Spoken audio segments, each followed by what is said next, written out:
Dr. Lila Chen had always been drawn to the vast unknown.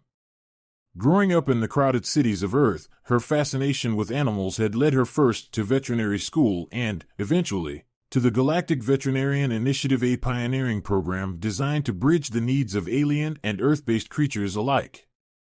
She treated towering herds on asteroid farms, bandaged the tentacled creatures of the swampy waterworld of Niera, and even soothed the hive-mind cattle of Orb 7. But nothing she'd encountered could have prepared her for the urgent call from Altrax 9. It was late, and Dr. Chen had just settled into her quarters aboard the Horizon, a sleek, mid-size medical cruiser equipped for treating interstellar livestock. She was on her way to a routine checkup on Zenter 2 when her console lit up with a high-priority distress signal. Frowning, she tapped the screen, and a shaky hologram of a massive, scaled Altraxian appeared, his face filled with anxiety. "Dr. Chen, we are in need of your expertise," the Altraxian's voice crackled through the static. "Our Cravator, the herd leader of our most revered creatures, is suffering from a severe leg infection. He is in immense pain, and we fear for his life." "Chief Zurkak, it's good to hear from you," Lila responded, recalling the Altraxian elder from a previous mission. Altraxians were a proud and resilient race, resembling giant, upright reptiles, with shimmering scales and elongated limbs. She knew that for them to reach out for help, the situation must be dire. "How bad is the infection?" Zurkak's holographic image faltered, his voice low. "It's beyond what we can manage. The Cravator, the king of our herds, refuses to let anyone near him. He's become violent. Some of my best herders have been injured trying to approach." Lila had heard stories of the Cravator, a colossal beast revered almost as a deity among the Altraxians. Known for its majestic and fearsome appearance, the Cravator was more than just livestock. It was the heart of the Altraxian herds, representing strength, prosperity, and the bond between Altraxian life and the land. Losing it would be a devastating blow to the entire planet's ecosystem, not to mention a spiritual loss for the Altraxians. "Chief, I'll set course for Altrax 9 immediately. I'll need a full medical history of the Cravator and any recent records of his diet or injuries," she said, already punching coordinates into her console. Her heart raced with a mixture of anticipation and worry. Treating a creature of this magnitude, with unknown biology and a dangerously unpredictable nature, would be her greatest challenge yet. Hours later, the Horizon emerged from warp space, and the emerald-green expanse of Altrax 9 stretched out below. Thick, misty forests sprawled over the planet, concealing sprawling marshes and towering alien flora. As she descended into the atmosphere, Dr. Chen took in the rugged, primal beauty of the land, punctuated by the flickering lights of Altraxian villages nestled between the dense foliage. Upon landing, she was greeted by a group of solemn Altraxians led by Chief Zurkak himself. At his side stood young Altraxian herders with worried expressions, each carrying traditional tools and staffs carved with symbols of healing and protection. Despite their natural stoicism, the tension in the air was palpable. Lila could feel the weight of their hopes resting on her shoulders. "Dr. Chen, we are honored by your swift arrival," Chief Zurkak said, his voice solemn but tinged with relief. "The Cravator awaits, but he is not the creature you may have heard of. The infection has taken a toll on his mind and spirit." As they walked towards the Cravator's enclosure, Zurkak explained how the infection had spread rapidly, causing the beast's behavior to change from calm and regal to erratic and violent. The creature had become so agitated that it thrashed around, nearly collapsing the makeshift barriers the villagers had erected. They reached a rise overlooking the clearing where the Cravator lay, separated from the village by a wall of hastily constructed barriers. Lila's breath caught at the sight of the creature. Even from a distance, the Cravator was massive. Its muscular body was covered in scales that shimmered in hues of deep green and silver, mottled with patches of dark red where the infection had spread. Two enormous, spiraling horns crowned its head, and its eyes, usually the calm, reflective blue, as Zurkak had described, now burned an angry, feverish red. It was pacing, shifting its weight off a swollen, distended leg. Every step made it grunt in pain, and occasionally it would throw its head back and let out a low, rumbling bellow that seemed to reverberate through the entire forest. "The infection is in his left hind leg," Zurkag murmured. "It's painful to watch. Our best healers and herb lore specialists have tried to approach him with soothing balms and medicinal roots, but he refuses to let anyone near. He's too far gone." Lila watched the Cravator in silence, her mind racing with possibilities. Her Earth-based training in large animal care, combined with her experience treating alien species, was piecing together a plan, but the sheer size and power of the Cravator presented challenges she hadn't faced before. She turned to Zurkag. "We'll need to find a way to sedate him before I can examine that leg," she said. "Is there anything native to Altrax 9 that might work as a sedative?" Zurkag nodded thoughtfully. "There's a plant the somnus root used to calm smaller beasts. It grows in the swamplands and is potent in large quantities. But we've never used it on a creature as immense as the Cravator." "Let's gather as much as possible," Lila said. "We can try blending it with something he'll eat willingly. We may need to make adjustments, but it's our best chance to get him calm enough for treatment."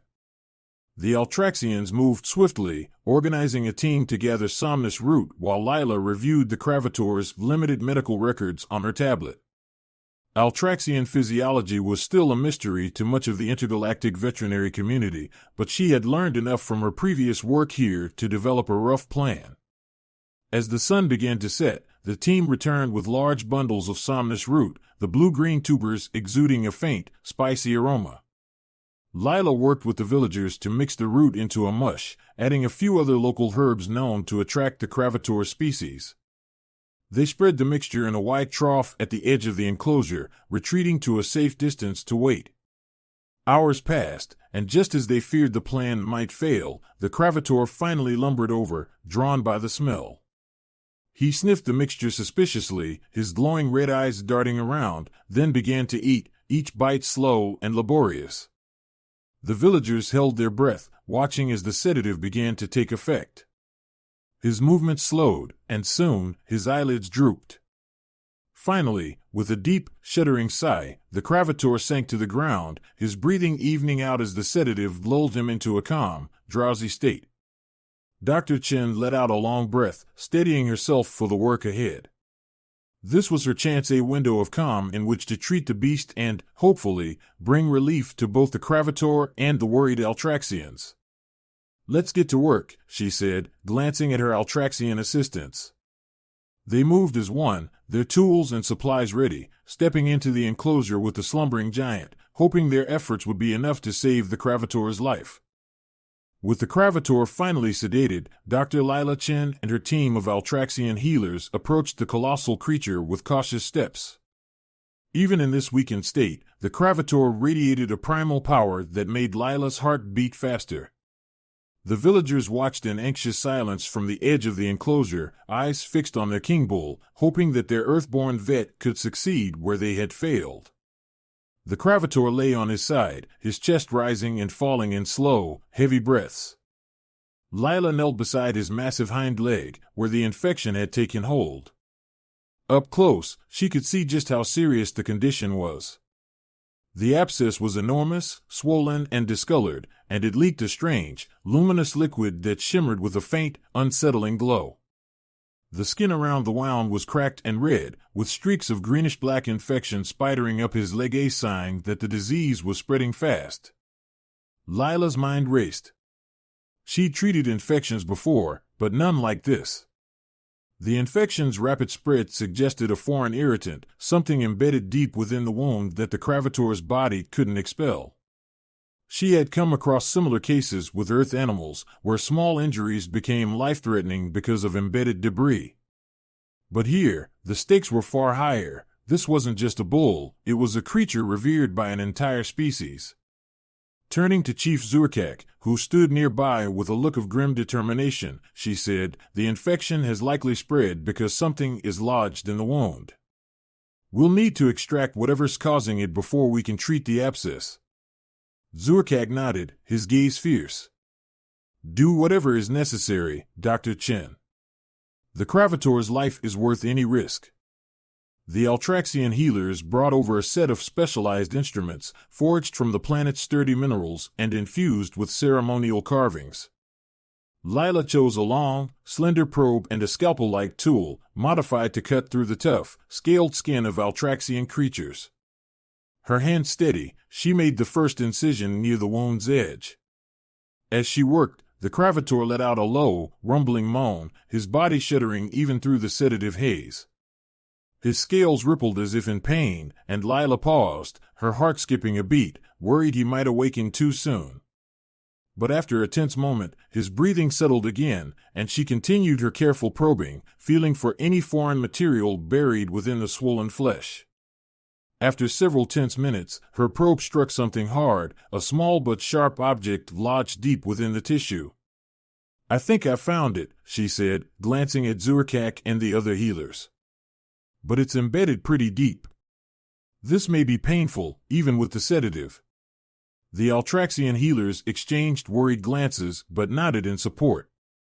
Lila took a deep breath and carefully began to pull the object free, watching as the surrounding tissue flared red and the abscess leaked more of the glowing fluid. She steadied her hand, finally extracting a jagged shard of mineral, about the size of her thumb, covered in a dark, tar-like substance. She held it up for the others to see. "This shard seems to have been the cause. It's possible he stepped on it, and his skin wasn't able to expel it. The infection set in from there." Chief Zurkak studied the shard, his scaled brow furrowing. "That mineral is foreign to our land. It's like nothing we've seen on Altrax 9. Lila turned the shard over in her hand, noting its unnatural sharpness and the strange black coating. This wasn't a natural fragment of rock or bone, it seemed almost manufactured, like something forged for a purpose. But who would plant such a thing on Altrax 9, and why? Pushing aside the unsettling questions for now, Lila focused back on the Cravator. Removing the shard was only the beginning. They would need to clean the infection thoroughly and apply a powerful antiseptic to prevent further spread. She turned to the Altraxian healers. "Next, we need to flush the wound. Do you have any medicinal herbs that fight infection?" Zurkak nodded. "Yes, we have the Varka leaf.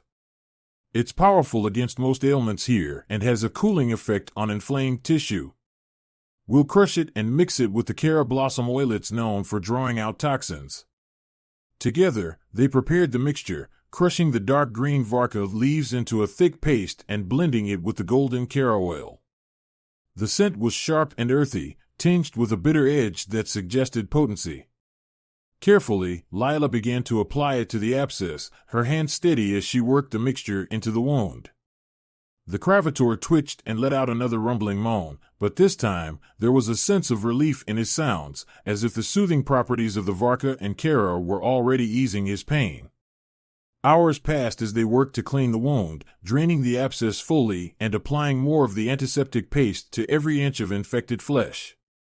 The infection's strange, glowing fluid finally ceased to flow, replaced by the earthy smell of the Varka and the slight cooling effect of the Cara oil, which seemed to calm the creature further. As Lila applied the final layer of paste, she felt a wave of exhaustion. Her hands ached, and her back protested after the hours of bending over the massive creature. But the Cravator's breathing had evened out, and his body lay still, his fierce red eyes now dimmed to a peaceful shade of blue. The transformation was subtle but significant. The King Bull was resting, his body no longer in the fierce grip of pain. "We did it," she murmured, turning to Zurkak with a tired but triumphant smile. "The infection should subside if we keep the wound cleaned and reapply the paste daily. But it will be a slow process." Zurkak's fierce gaze softened, and he inclined his head in a gesture of respect. "Your skill has saved him, Dr. Chen. We were ready to lose hope, but you've given us a chance." She placed a gentle hand on the Cravator's side, feeling the rhythmic rise and fall of his breathing. She could sense the immense strength of the creature beneath her touch, but also the vulnerability he had shown in allowing them to heal him. There was something profoundly moving about his trust, however grudging, in her hands and the care of his Altraxian keepers. Turning to the crowd that had gathered just beyond the enclosure, Zurkak raised his voice. Our King Bull will live. Dr. Chen and our healers have brought him relief. The villagers erupted in cheers and whoops, their scaled faces beaming with gratitude and awe. For them, this was more than just the saving of an animal, it was a symbol of resilience, a restoration of hope in a time of hardship. As the villagers dispersed to spread the news, Lila gathered her equipment, feeling a profound sense of fulfillment. Treating a Cravator had been a challenge beyond her expectations, but it had deepened her understanding of the Altraxians and the powerful bond they shared with their animals. But as she packed away the jagged shard she'd removed from the Cravator's leg, a flicker of unease stirred within her.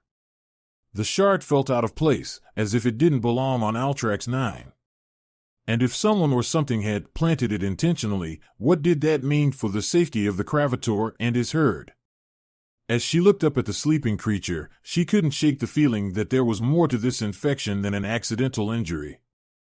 The morning sun cast long, golden beams over the clearing, illuminating the mist that clung to the forest floor. The Cravator lay in the same spot where Dr. Lila Chen and the Altraxian healers had left him the night before, resting peacefully after their initial treatment. The sedative was beginning to wear off, and his massive eyes fluttered open, their once fiery red now dulled to a serene shade of blue. But his hind leg, swollen and sore, still showed signs of infection that would require deeper, more intensive care. Lila stood beside Chief Zurkak, who surveyed the creature with a mixture of hope and worry. "How is he?" Zurkak asked, his scaled face lined with concern. "He's stable for now," Lila replied, her voice steady but tinged with determination. "But the wound is still severe. I'll need to perform a more thorough surgery to remove any remaining infected tissue and ensure the wound doesn't worsen." Zurkak gave a solemn nod. "We trust your hands, Dr. Chen. Whatever you need, our people will provide it." The Altraxian villagers had gathered near the edge of the clearing, silent but attentive, watching with a reverence that reminded Lila of how deeply they cherished this creature.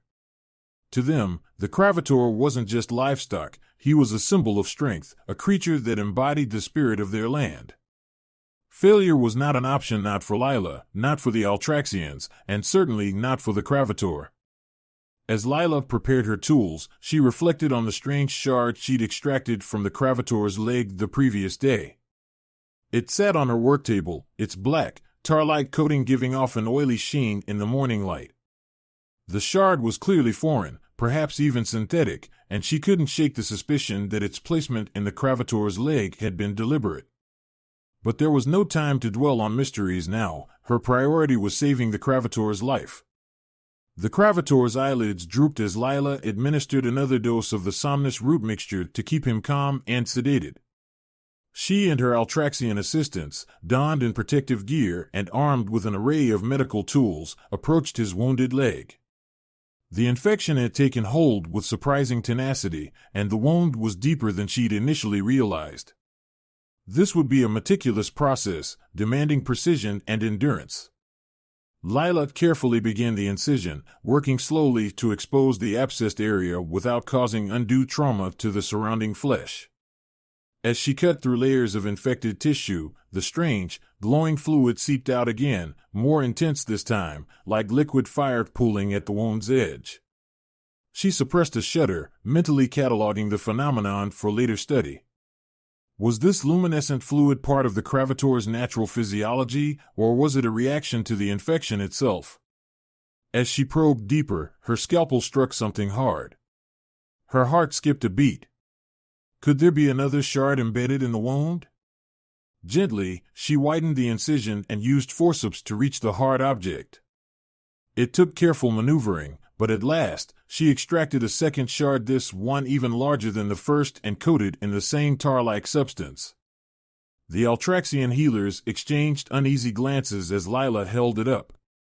Chief Zurkak, who had been watching the procedure intently, narrowed his eyes.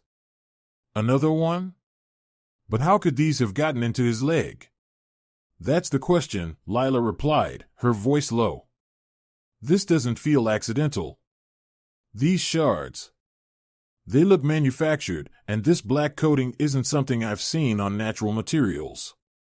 She handed the shard to Zurkak for safekeeping and focused back on the Cravator. With the foreign object removed, she could finally begin cleaning the wound.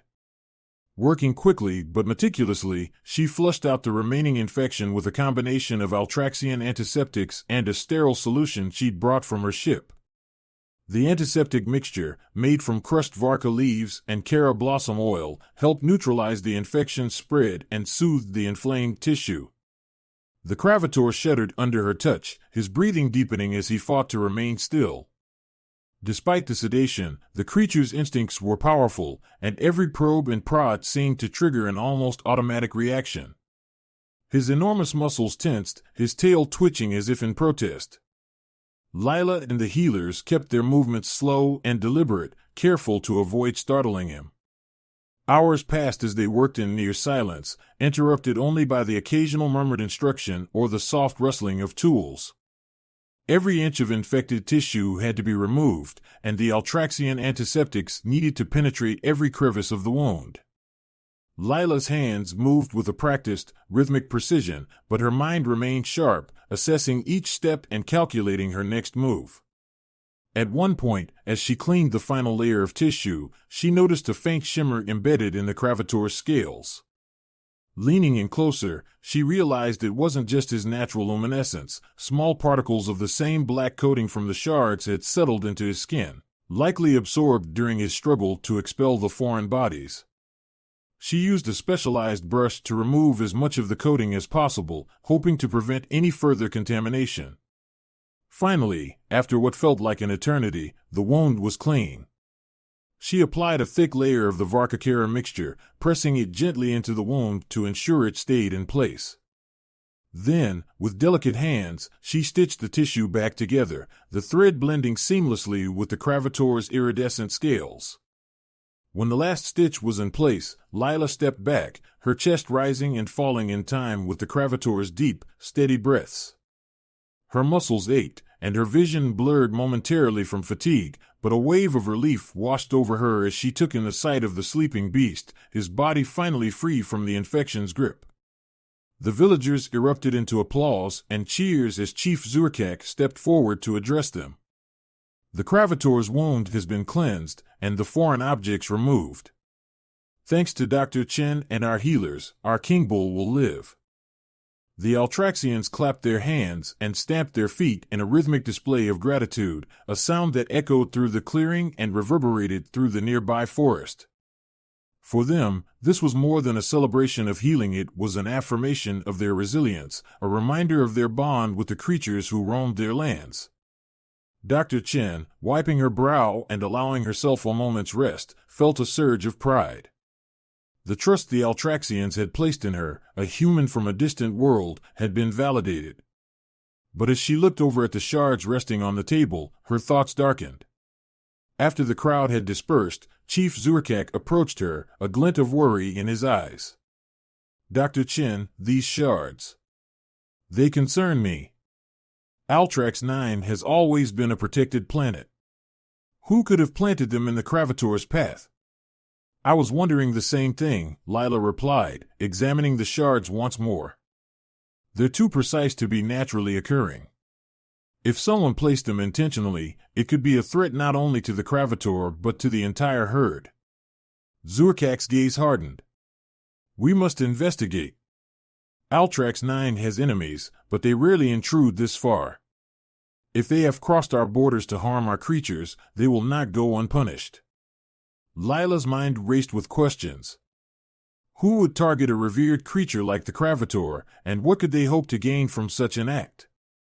And more pressingly, were more of these deadly shards scattered across Altrax 9, waiting to infect other creatures? Zurkak's voice broke through her thoughts. "Dr. Chen, would you be willing to stay a while longer? Your knowledge and insight could be invaluable as we investigate this threat." She nodded without hesitation. The Cravator's recovery would need careful monitoring, and the mystery of the shards demanded answers. She felt an undeniable sense of responsibility, not only to the creatures she'd saved, but to the Altraxian people, who had shown her such trust and reverence. "I'll stay," she said, her voice steady, "until we're certain the Cravator and the rest of your herds are safe."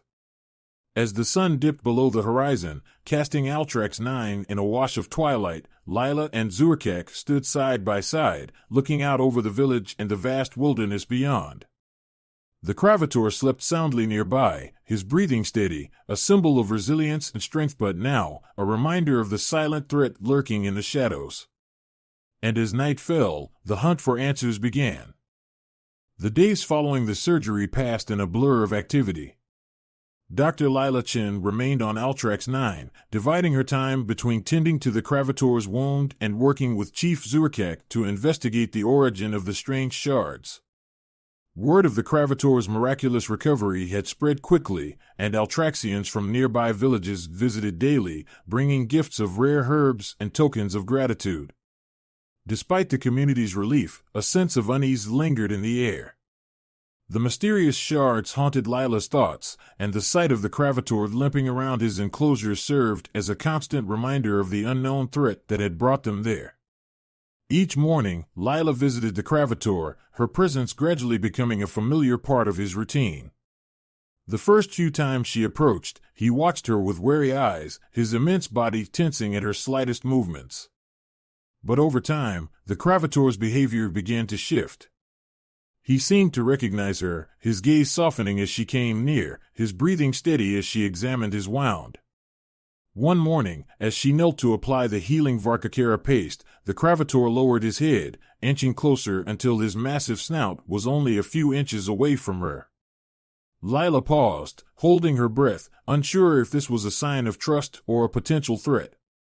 But instead of moving away, the creature merely sniffed her outstretched hand, his breath warm and surprisingly gentle.